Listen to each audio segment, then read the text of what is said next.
Okay. And then finally, when you realize that times are tough and you're confronted with circumstances and situations, when things begin to happen that you didn't count on, when moments begin to transpire in your life that you didn't see coming, and you find yourself challenged, and you find yourself dealing with unforeseen setbacks in life, you dig deep and you develop the resiliency that you need to overcome the problems that you're going to be faced with in this life.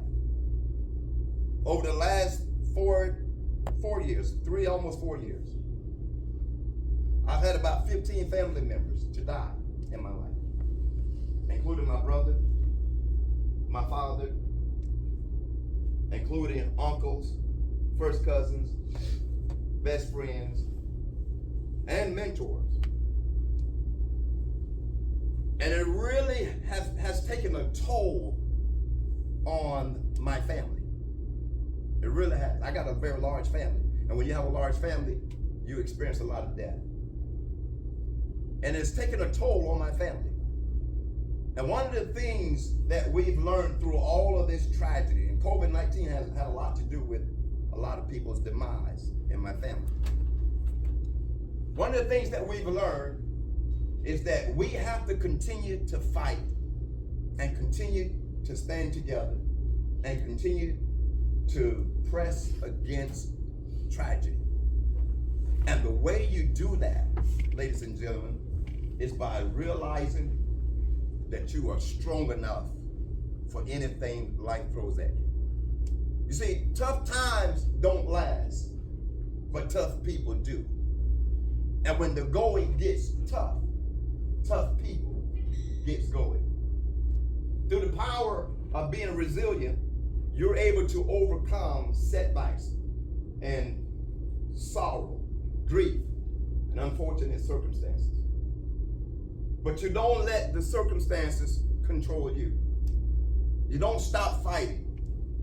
You don't stop. If your car breaks down on the way to school, you don't call it quits. You don't get upset and get angry and decide that, hey man, my life is not going anywhere. It's just a car. It's just a car. Call an Uber. It's just a car. Walk if you have to. It's just a car. If something breaks on you, you have to use your savings to fix it.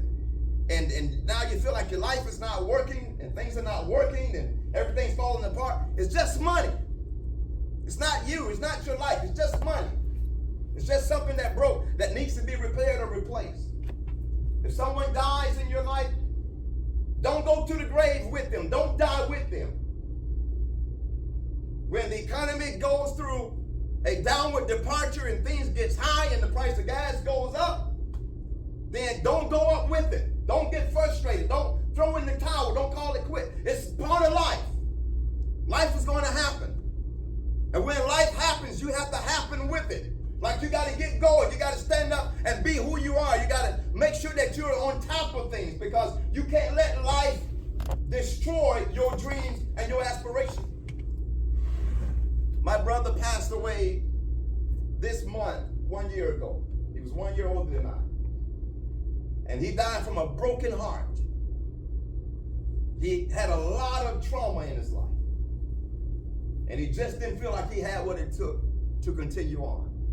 And as much as I worked with him and poured into him and tried to motivate him and paid his bills and helped him out, I just couldn't get him to determine that he had what it took to win against life. He was paralyzed on his right side because he got hit in the head by his brother-in-law with the golf club and broke a 6-inch piece of his skull and thrust it down into his brain and got left for dead. And then his daughter died at the age of 6 from brain cancer. And then he got hit by a car walking home from work one day that broke up everything on his right side. And then he had Crohn's disease. And then he got addicted to the pain medication. And then his wife divorced him because of his drug addiction. And he just felt like he had nothing left to live for. And when he passed away, his final words to me were, don't let life kill you. Don't let life kill you. Don't allow for what you're going through or for what trouble you have in your life destroy you. Life is a fight. Life is a battle. That's why I say to you from the beginning, you have to remember your why and you have to remember your who, because life is going to challenge you one day. And when life comes to challenge you, you need to know why you're in this, who you signed up for, who's counting on you, who believes in you. And if no one else believes in you and is counting on you, you believe in you and you're counting on you. And you have to give it all you've got, because life is going to give it all it has to give as a competitor to see what you're really made of. And when time gets tough, you just have to tell yourself that I have what it takes. And then you focus on what you're doing and why you're here. You focus on your degree. You focus on graduating.